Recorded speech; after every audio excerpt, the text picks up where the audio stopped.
Étudiantes, étudiants, parents d'élèves, nouveaux bacheliers, vous recherchez une école adéquate de formation professionnelle et pratique pour vos études supérieures? Une seule référence, ESAE. ESAE vous offre des demi-bourses et réductions dans toutes ces filières.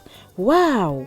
Payez 300 000 au lieu de 550 000 en licence 1, 2 et 3 en journalisme, réalisation, sciences de gestion, administration des affaires, sciences économiques et sciences juridiques. En master 1 et 2, 670 000 en journalisme et 550 000 en sciences de gestion et administration des affaires au lieu de 1 070 000. Écoutez, pour les 100 premières inscriptions en administration générale et administration des finances, payez 450 000 au lieu de 550 000 pour la licence 1, 2 et 3. En master 1 et 2, payez 870 000 au lieu de 1 070 000. Alors, rendez-vous vite à ESAE pour la rentrée académique 2021-2022. Les deuxième et troisième années démarrent le 20 septembre 2021 et la première année le 11 octobre 2021. Informations et renseignements, ESAE Cotonou, 3e rue à droite en quittant le carrefour Jador pour la BIBE Jéricho. Téléphone 96 80 55 11 ou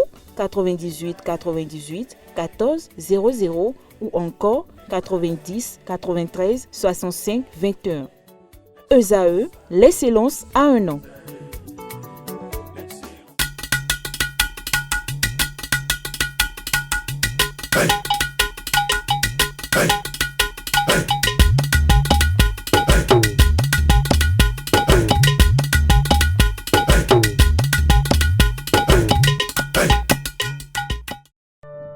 Je m'appelle Kofi, j'ai 10 ans.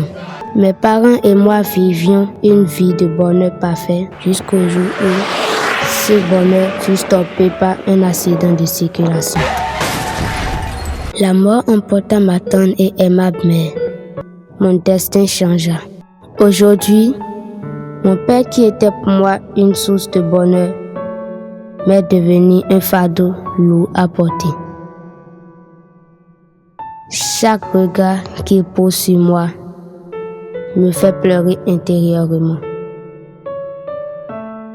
Chers parents, par amour pour vos enfants, préservez notre avenir en évitant l'excès de vitesse.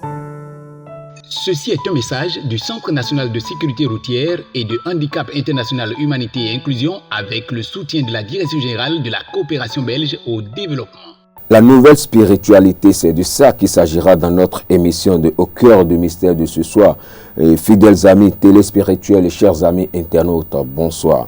L'émission de ce soir a pour invité Messan Atiba de Vinci. Il est auteur d'un livre, La spiritualité, une approche nouvelle. Bonsoir, monsieur Messan. Bonsoir, monsieur. Et bienvenue au cœur du mystère. Monsieur Dalmeda. Et j'avoue que c'est votre première apparition sur ce plateau de Cœur du mystère. Et pour ceux qui ne vous connaissent pas déjà, qu'est-ce qu'on peut déjà comprendre? Sinon, qu'est-ce qu'on peut déjà savoir de monsieur Messan Atiba de Vinci? Oh, monsieur Messan Atiba de Vinci, c'est un individu comme tout le monde. Hein. C'est-à-dire que j'ai évolué dans la société, j'ai fait les banques, j'ai travaillé. J'étais d'ailleurs steward à Compagnie Air Afrique. Et c'est après ça, effectivement, que c'est mon premier ouvrage. Et c'est la première fois que je m'adresse au public concernant cette approche de la spiritualité. Effectivement, au départ, j'avais pensé à une nouvelle approche de la spiritualité. Et quand j'ai découvert qu'effectivement, il y a fait 2000 ans, que Jésus avait déjà, lui, décrété que c'est une nouvelle spiritualité en proclamant la nouvelle alliance. La nouvelle alliance, ça veut dire tout simplement une nouvelle spiritualité. Et c'est de ça que je parle, et c'est ce que je veux partager avec mes congénères. Ok, et la spiritualité, une approche nouvelle, qu'est-ce qui vous a amené à écrire? Quelle révélation avez-vous et quelle est cette courante pensée qui vous a traversé à aller jusqu'à évoquer une approche nouvelle pour la spiritualité? Oui, effectivement, je dirais que c'est une révélation d'abord. J'ai eu la révélation comme quoi la façon de croire en Dieu, la façon de nous comporter, tout ça n'était pas juste. Alors ça m'a paru bizarre, j'ai eu des révélations sur ce que c'est que Satan, tout le monde parle de Satan, moi j'ai eu la révélation que Satan c'est nous-mêmes, c'est notre corps, c'est tout ça. Alors quand j'ai commencé par en parler autour de moi, avec les miens, ils ont estimé que, enfin, si j'étais pas raisonnable ou rationnel. Alors plus tard, le truc me dit, ah mais non, tu ne seras pas le seul à le penser, ça a été déjà annoncé. Ah, donc c'est là où j'ai commencé par me dire, ben, si ça a été annoncé, qui peut l'avoir annoncé? Et je me suis dit au départ, bon, on parle de Dieu, mais tout le monde dit que Jésus-Christ est le Fils de Dieu, donc c'est lui qui dit qu'il témoigne de Dieu. Donc je me suis dit, bon, je vais regarder ce qu'il a écrit. C'est-à-dire, je fais fi de ce que les églises ont dit de Jésus-Christ, de ce qui a été écrit de Jésus-Christ, mais je vais directement aux évangiles pour comprendre les évangiles. Et c'est comme ça que j'ai commencé progressivement à m'imprégner des évangiles. J'ai commencé, quand j'ai ouvert la page, je suis tombé sur un passage où il était dit que Jésus est venu chasser les gens dans le temple. Alors, on dit, c'est écrit, ne prenez pas la maison de mon père pour ce lieu de commerce. Et du coup, je me suis dit, ne prenez pas ce lieu de commerce pour la maison de mon père, à l'envers, quoi. Et j'ai constaté que, mais s'il a parlé à l'envers, ça veut dire qu'il disait de ne pas prendre le temple pour la maison de son père. Et bien d'autres déclarations plus loin nous montrent que Jésus-Christ ne parlait pas du temple, puisqu'il a parlé effectivement de « moi je détruirai le temple de mon père, je le bâtirai en 3 jours ». Alors donc effectivement, même dans la Bible c'est écrit qu'il ne s'agit pas de la maison physique, il s'agissait de son corps. Bon là effectivement, son corps est la maison de son père, mais chacun de nous a un corps. Donc chacun de nous est la demeure du Père. Puisqu'on a dit que le corps est le temple de l'esprit. Oui, mais là, effectivement, si on n'explique pas et qu'on se permet de dire que des déclarations, je crois qu'on ne comprend pas parce qu'on ne suit pas. Moi, j'ai découvert que la spiritualité est quelque chose de simple. Ça s'adresse à nous, les êtres humains. Il ne faut pas se laisser aller à une sorte de pédantisme pour en parler. Pour parler de spiritualité, c'est recevable par n'importe qui. Dieu nous a dotés d'une intelligence. C'est cette intelligence dont nous avons besoin. Nous n'avons pas besoin d'une instruction outre pour comprendre ce qui nous est destiné. Donc, la spiritualité nous concerne, nous pouvons la comprendre. Alors, je me suis appuyé sur beaucoup de choses. D'abord, Jésus a proclamé il a dit que je proclamerai des vérités cachées depuis la création. Ça veut dire que ces vérités n'ont pas encore été révélées. Donc, mon travail a commencé effectivement là. D'abord, recenser quelles sont les vérités que Jésus est venu dire et qui n'existaient pas. Et j'ai pointé quelques-unes, comme ça, je dis peut-être au cours de notre entretien, le reste va venir. Jésus dit, Dieu a tellement aimé le monde qu'il a donné son Fils unique afin que quiconque croit en lui ait la vie éternelle. Moi, je découvre, j'ai fait le christianisme comme tout le monde. Et dans le christianisme, on me fait comprendre que c'est Jésus-Christ qui est le Fils unique de Dieu, tout ça. Alors, donc, au départ, ça m'a posé certains problèmes parce qu'il faut se départir de cette idée reçue, qui est fausse d'ailleurs. Parce que si Jésus-Christ est le Fils unique de Dieu et que Jésus-Christ l'annonce beaucoup plus tard, parce qu'étant supposé né de Marie, ça veut dire que le monde n'a pas commencé avec le Fils unique de Dieu. On a voulu rattraper certaines choses, mais ça ne colle pas. Ça veut dire que Jésus serait né 2 fois. Bon, ce qui est irrecevable non plus. Alors, donc, j'ai lu dans la Bible, dans la Genèse, il est écrit que Dieu créa l'homme à son image et à sa ressemblance. Il est précisé après que le 6e jour, il prit la terre et il façonna l'homme et il a mis son souffle à l'intérieur. Alors j'ai compris qu'au début, l'homme qui a été créé à la ressemblance de Dieu est un esprit comme Dieu. Donc, il est immatériel. C'est Dieu qui s'est recréé. C'est-à-dire, c'est comme si on avait cloné Dieu, par exemple. Oui. Mais effectivement, donc il y a deux dieux. Il y a le Père, le Créateur, et il y a le Fils, qui lui sait tout, mais il ne peut pas créer. Alors, après avoir créé toutes ces choses devant le Fils, parce qu'il est écrit dans la Bible également que tout a été créé avec lui et rien n'a été fait sans lui. Mais au 6e jour, on dit que Dieu prit de la terre et il modéla l'homme encore. Alors qu'effectivement, cet homme physique qu'on est en train de moduler, il faut le considérer comme l'être humain. Mais au lieu de considérer que Ève, la femelle, a été tirée de la côte de l'homme, ce qui n'a pas de sens aussi non plus, c'est que les deux ont été créés au même moment. Ça, je le trouve dans l'Évangile, parce que Jésus, lui, il déclare que Dieu les créa hommes et femmes. Donc, ça veut dire que les deux ont été créés en même temps. Donc, le féminin et le masculin. Et le masculin. Donc, c'est des entités parfaites. Il n'y a pas normalement de complémentarité, de besoin de l'un ou de l'autre. Mais seulement dans leur autonomie, dans leur entièreté, il est prévu effectivement qu'ils arrivent à s'accoupler pour créer. Oui. Et c'est le seul élément qui est valable. Sinon, les deux sont autonomes. Alors, si Jésus dit, Dieu les créa hommes et femmes, effectivement, Jésus parle de façon énigmatique. On dit qu'il parle en parabole. Effectivement, c'est un langage un peu hermétique. Donc, ça veut dire que, premièrement, les deux sont chacun un homme et l'autre une femme. Mais il n'est pas exclu de croire que chacun est également homme et femme.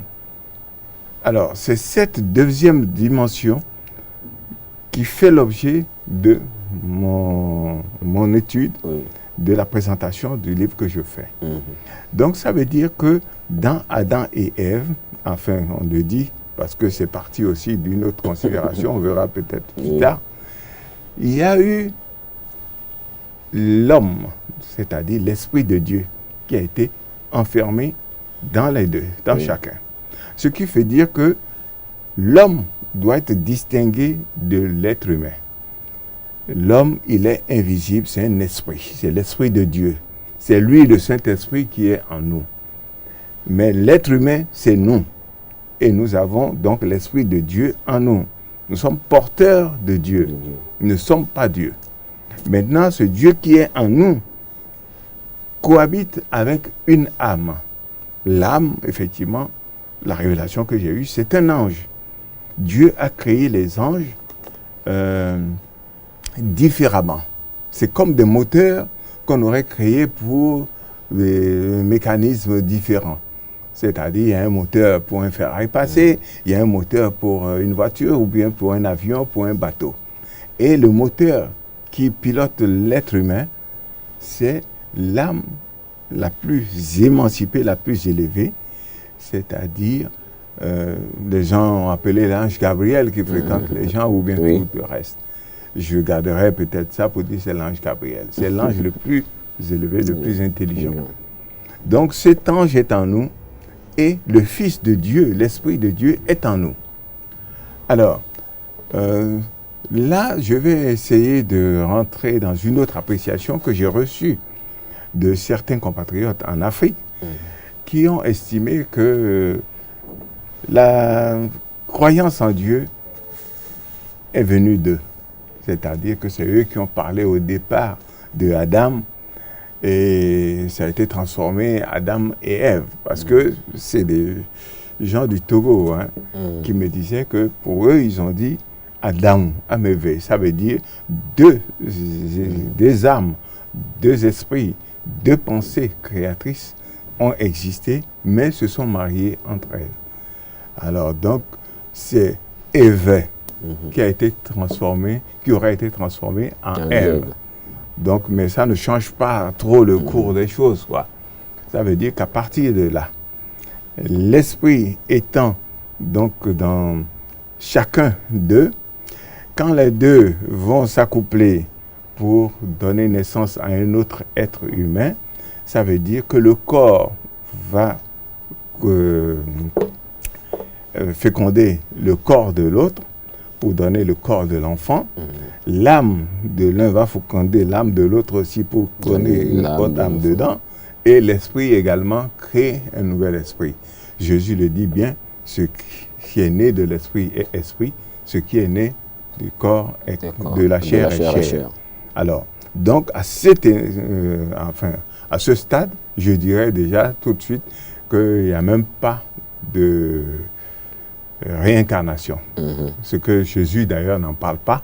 Il estime qu'il n'y a pas de réincarnation parce qu'il a dit à la femme qui s'était mariée plusieurs fois que non, de toutes les façons, quand ils renaîtront, ils seront comme des anges.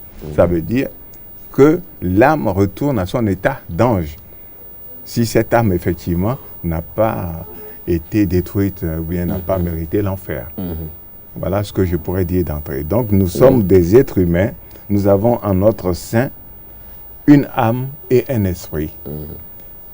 Alors, notre corps physique, effectivement, c'est les 4 éléments que tout le monde connaît.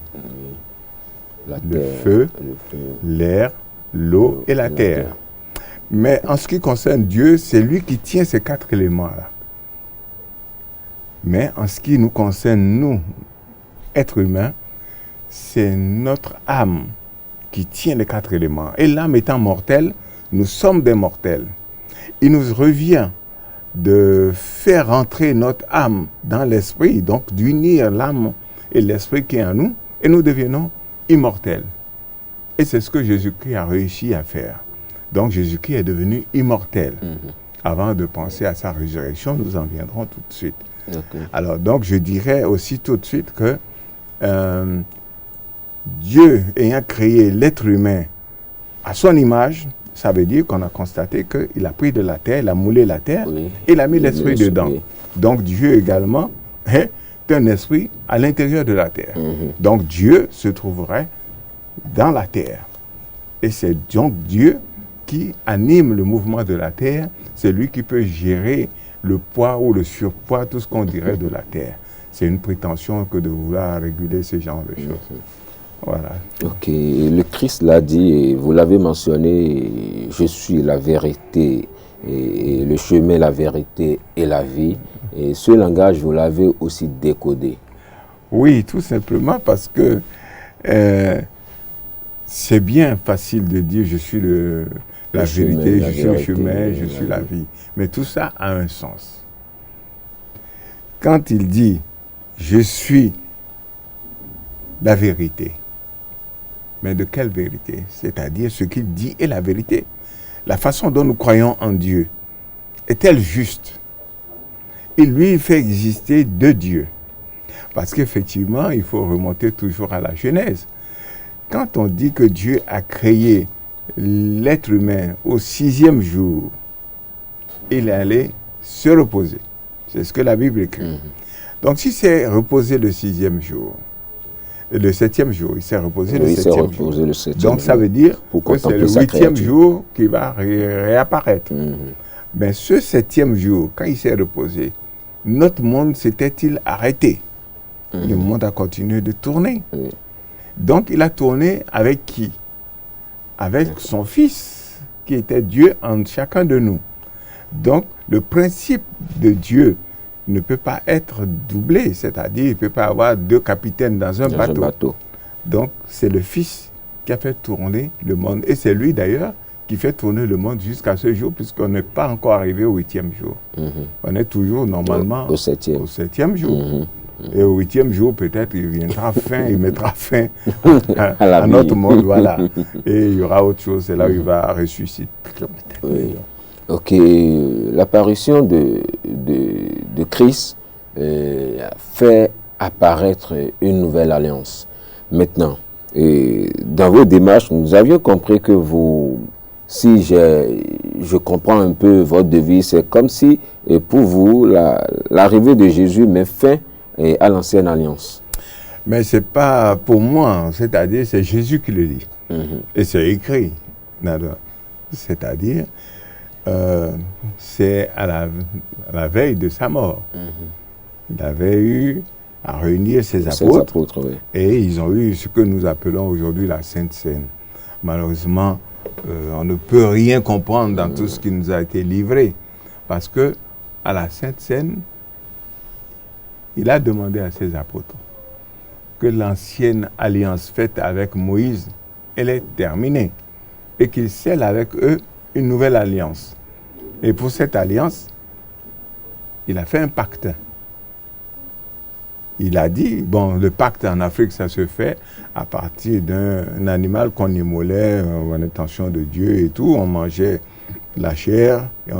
Ce que nos ancêtres font. Très bien. Jusqu'à présent. Donc, si c'est ce que les ancêtres faisaient, effectivement, c'est ce que Jésus a fait.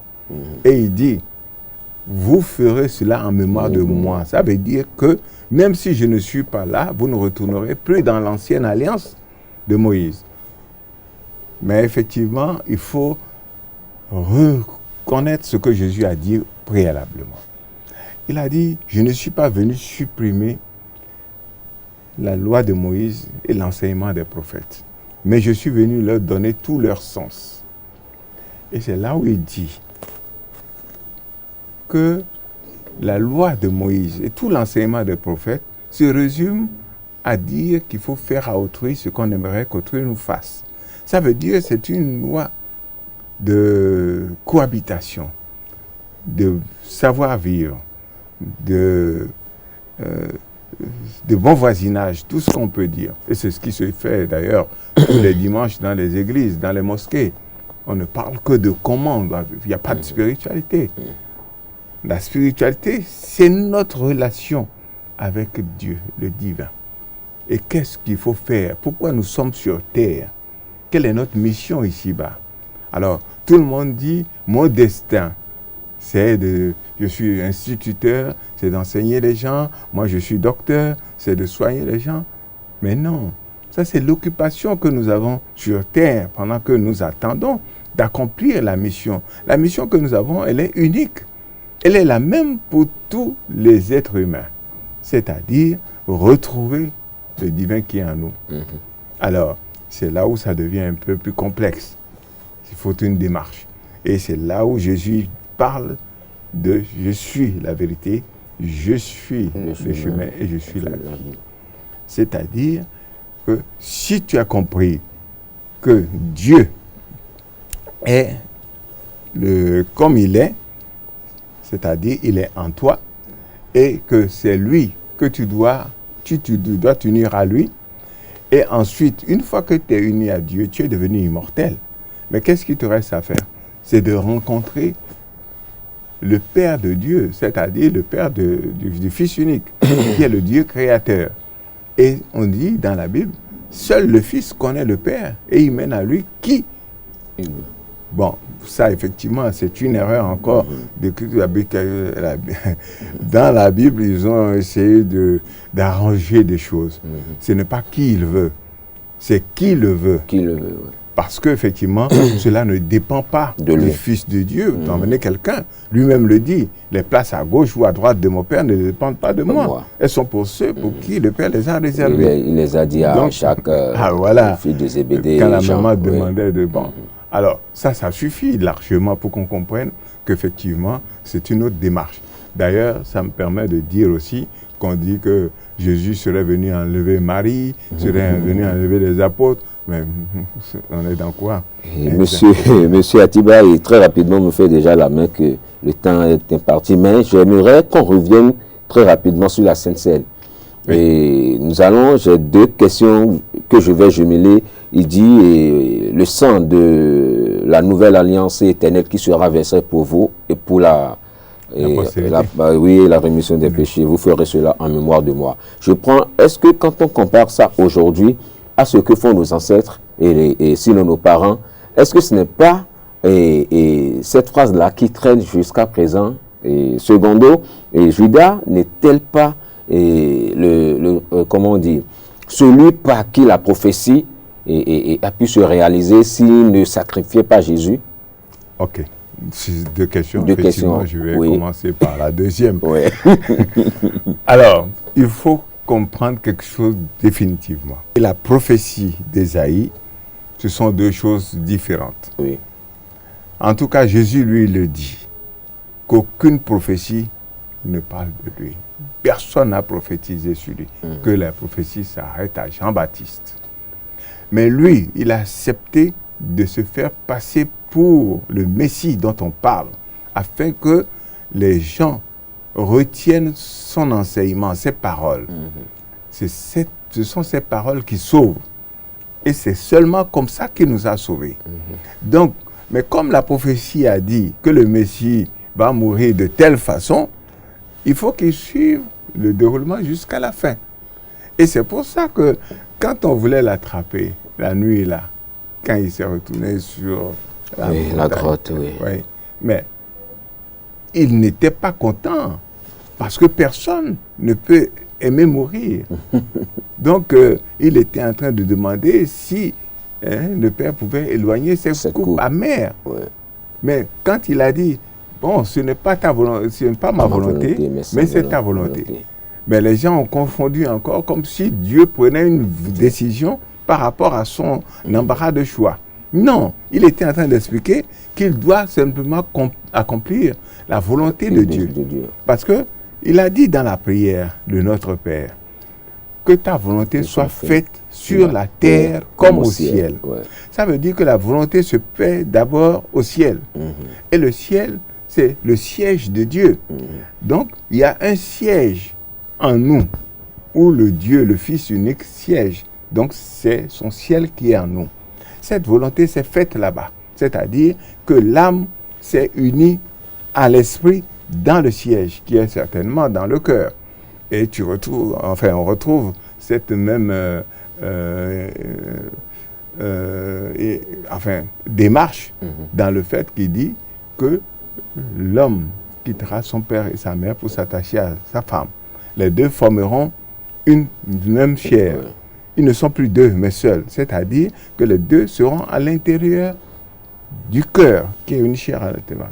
Alors, donc, c'est ça qui a été redonné autrement. Et c'est ainsi qu'effectivement, nous faisons un et que nous devenons immortels. Ça, c'est la volonté qui se fait.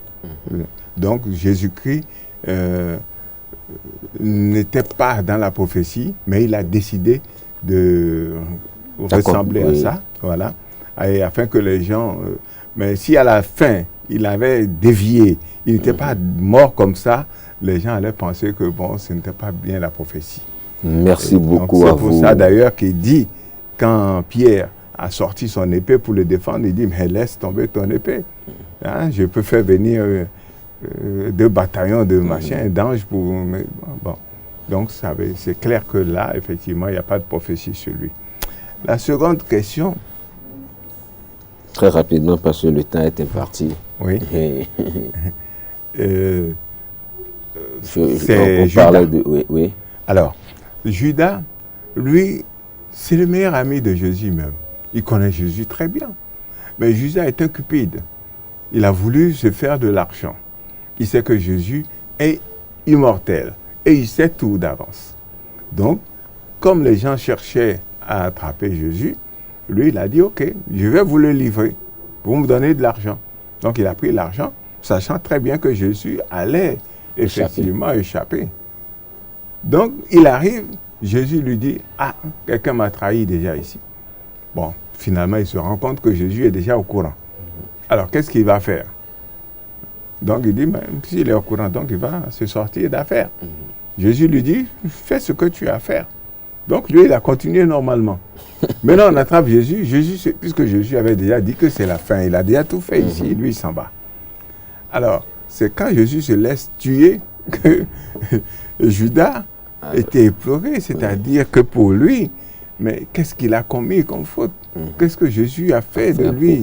Bon, il allait jeter l'argent aux gens et puis il s'est pendu. Judas n'est pas un traître, mais c'est un cupide. C'est ce que nous appelons, au fond, Satan. Et Satan, c'est celui qui, au lieu de chercher le divin qui est en lui, l'esprit qui est en lui, permet à son âme de suivre plutôt son corps physique. C'est notre corps qui a besoin de tout, qui nous pousse à tout, ce qui est acceptable et inacceptable. Alors, celui qui sert ce corps, effectivement, est un Satan. C'est tout. Merci beaucoup à vous, Monsieur Messin Ativa. Et le temps, vraiment, nous avions encore bouffé dans le temps de la télé, c'est pas bien grave. Et merci d'avoir être les nôtres sur ce plateau et à partager cette connaissance cachée avec nous. Et j'espère que très bientôt, nous allons encore vous recevoir et parce qu'il y a assez de choses à dire et sur la spiritualité et une approche nouvelle et sur l'évangile, les messages codés du Christ. Et j'espère que vous serez encore et très bientôt sur ce plateau pour nous entretenir. Je l'espère. Et voilà qui vient me mettre un terme à l'émission de ce soir, chers amis internautes. Nous sommes donc à la fin de l'émission de ce soir qui a reçu pour vous Messin Atiba de Vinci. Il faut aussi noter que Messin est théologien et j'allais dire, il est théologien, il exerce beaucoup de choses et il est plus qu'un penseur aussi. Et il s'est entretenu avec nous sur beaucoup de sujets, beaucoup et de messages codés dans l'évangile. Et merci de nous avoir reçus chez vous. Et à vendredi prochain pour une nouvelle émission. Bye bye. J'aurais dû t'enterrer depuis très longtemps. Et les gars, regardez. Fais-moi dans la bouche ouverte. Eh, prends sa vidéo. Eh man, donc comme ça on dort la bouche ouverte. Je vais poster ça. Mais arrêtez les gars, vous êtes sérieux? Donne-moi le téléphone. Arrête. Arrête.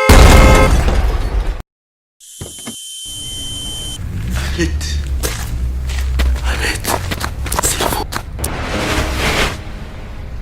Cette fois-ci, je t'enterre.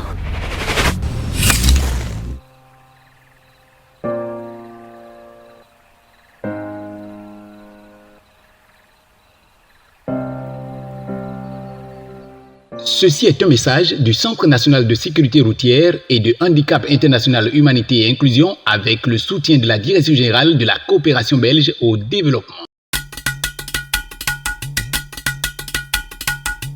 Hey.